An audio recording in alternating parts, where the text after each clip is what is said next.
अस्सलाम वालेकुम जी। उम्मीद है कि आप सब खैरियत से होंगे। मैं हूं इंजीनियर मोहम्मद यूसुफ और आप सब देख रहे हैं माइनिंग इनसाइट यूट्यूब चैनल। आज की इस वीडियो में हम डिस्कस करेंगे क्रोमाइट के हवाले से कि क्रोमाइट क्या है, इसकी खसूसियात क्या है, क्रोमाइट कहाँ पाया जाता है, यानी कि इसकी फॉर्मेशन कहाँ होती है, क्रोमाइट के मेजर डिपॉज़िट्स किन किन कंट्रीज़ में पाए जाते हैं, क्रोमाइट के इस्तेमाल क्या है, पाकिस्तान में क्रोमाइट के डिपॉज़िट्स कहाँ कहाँ पे हैं, मेटलर्जी की बेसिस पे क्रोमाइट की कौन कौन सी टाइप्स हैं या और की कौन सी टाइप्स हैं यानी कि ग्रेड्स हैं, और इसके चैलेंजेस क्या हैं, इंटरनेशनल मार्केट क्या है, इसको अपग्रेड करने के मेथड्स क्या हैं। ये इंतहाई अहम वीडियो होगी क्रोमाइट के हवाले से, तो आपसे गुजारिश है कि इस वीडियो को एंड तक देखिएगा। और अगर आप चैनल पर नए हैं या अभी तक आपने चैनल सब्सक्राइब नहीं किया तो चैनल ज़रूर सब्सक्राइब कर लीजिएगा और बेल आइकन प्रेस कर लीजिएगा ताकि आपको रेगुलर वीडियोस मिलती रहें। तो आइए अब हम जानते हैं क्रोमाइट के हवाले से।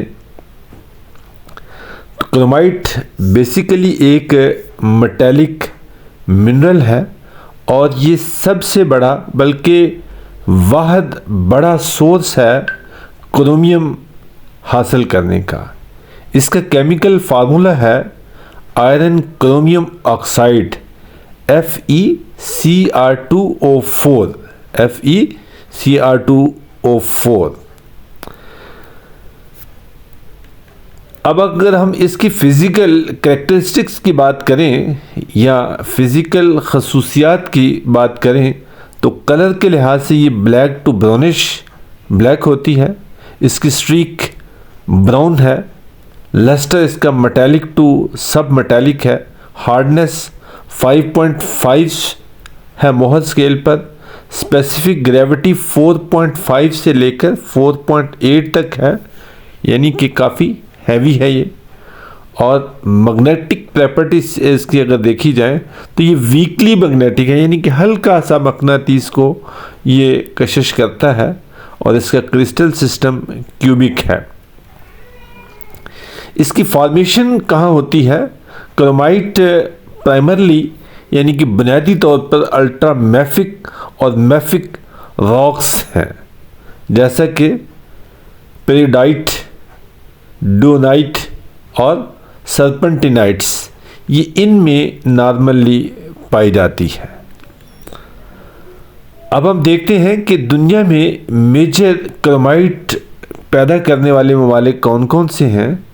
तो इनमें जो सबसे ज़्यादा क्रोमाइट के डिपॉज़िट्स हैं वो साउथ अफ्रीका में है, लार्जेस्ट रिज़र्व्स हैं। तकरीबन दुनिया का 70% क्रोमाइट साउथ अफ्रीका में है।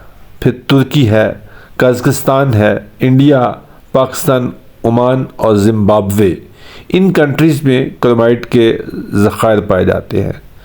अगर हम इसके इस्तेमाल की बात करें तो ये इंतहाई अहम है और वाहिद सोर्स है क्रोम बनाने का। तो तकरीबन 70% क्रोमाइट स्टील बनाने में इस्तेमाल होती है। क्रोमियम मेक्स स्टील और फेरो क्रोम की प्रोडक्शन में इस्तेमाल होता है, रिफ्रैक्टरी एप्लीकेशंस में इस्तेमाल किया जाता है, जिससे फर्नेस लाइनिंग बनती है, किलन्स, फाउंड्री, सैंड्स और ग्लास मैन्युफैक्चरिंग में इसकी रिफ्रैक्टरीज इस्तेमाल होती हैं। केमिकल इंडस्ट्रीज़ में इसका काफ़ी इस्तेमाल है। क्रोमियम कंपाउंड्स क्रोम प्लेटिंग में इस्तेमाल होते हैं, पेंट पिगमेंट्स में इस्तेमाल होते हैं, लकड़ी को महफूज बनाने के लिए इस्तेमाल किए जाते हैं, लेदर टैनिंग में इस्तेमाल होते हैं, कोरियन रेजिस्टेंट कोटिंग में इस्तेमाल होते हैं और कलर्स और इंक्स में इस्तेमाल किए जाते हैं। मेटलर्जिकल यूज़ है, मुख्तलिफ सुपर अलॉयज़ बनाए जाते हैं, एयरक्राफ्ट्स के इंजन्स बनाए जाते हैं, हीट रेजिस्टेंट अलॉयज़ बनाए जाते हैं और रेजिस्टेंस वायर्स बनाई जाती हैं। अगर हम इसकी कंपोजिशन के लिहाज से इसकी टाइप्स की बात करें तो मेटलर्जिकल ग्रेड जो कि हाईएस्ट क्वालिटी होता है, इसमें क्रोमियम यानी Cr2O3 40+ होता है और Fe क्रोमियम Fe की रेशियो 2.6 से कम होती है। जो रिफ्रैक्टिव ग्रेड है ये हाई प्योरिटी है, इसमें Cr2O3 30 से 35% तक होता है और लो इम्प्योरिटीज़ होती हैं जैसे कि सिलिका और मैग्नीशियम ऑक्साइड। और केमिकल ग्रेड्स में Cr2O3 40% होता है और Fe कंटेंट कम होता है। पाकिस्तान में क्रोमाइट की अगर हम बात करें तो पाकिस्तान में बहुत अच्छे क्रोमाइट के रिज़र्व्स हैं। सबसे बड़े रिज़र्व्स बलूचिस्तान में मुस्लिम बाग में पाए जाते हैं, जहाँ पे मोर देन 100 ईयर से क्रोमाइट की माइनिंग हो रही है। खानोज़ई में है, ज़ोब में है, मर्दान में, वज़ीरिस्तान के एरिया में है, कोहिस्तान में है, उसके बाद दरगई मलाकंड के इलाके में है। तो ये वो एरियाज़ हैं जहाँ पे बलूचिस्तान में चागी के इलाके में पाई जाती हैं। पाकिस्तान में जो इसकी क्वालिटी है वो जनरली मेटलर्जिकल और रिफ्रैक्टिव ग्रेड के मटेरियल पाया जाता है। 30 से लेकर 50% तक प्योरिटी के क्रोमाइट पाया जाता है। पाकिस्तान में इसके चैलेंजेस की अगर हम बात करें तो स्मॉल स्केल माइनिंग ऑपरेशंस हैं, लैक ऑफ एडवांस्ड प्रोसेसिंग है, लो बेनिफिशिएशन फैसिलिटीज़ हैं, ट्रांसपोर्टेशन फ्रॉम रिमोट एरियाज़ है, फ्लक्चुएशन इंटरनेशनल मार्केट प्राइस है, इंफ्रास्ट्रक्चर की कमी है और सबसे इम्पॉर्टेंट इस वक्त लॉ एंड ऑर्डर की सिचुएशन है कि बहुत से ऐसे एरियाज़ हैं जहाँ पे लॉ एंड ऑर्डर की सिचुएशन इतनी अच्छी नहीं है। अगर हम इसकी बेनिफिशिएशन की बात करें तो वो कौन कौन से मेथड्स हैं जिससे इसको बेनिफिशिएट किया जा सकता है या इसकी क्वालिटी को, प्योरिटी को इम्प्रूव किया जा सकता है, तो वो ग्रेविटी सेपरेशन हो सकती है, स्पाइरल कंसंट्रेशंस हो सकती है, जिगिंग से हो सकते हैं, शेकिंग टेबल है, मैग्नेटिक सेपरेशन है और इवन के फ्रॉथ फ्लोटेशन के ज़रिए से भी आप इसको अपग्रेड कर सकते हैं। मार्केट प्राइस अक्सर फ्लक्चुएट होती रहती है और उसके ट्रेंड है, उसकी बेसिक वजह यह है कि ग्लोबल स्टेनलेस स्टील की डिमांड कम और ज़्यादा होने की वजह से इसकी प्राइस फ्लक्चुएट होती है।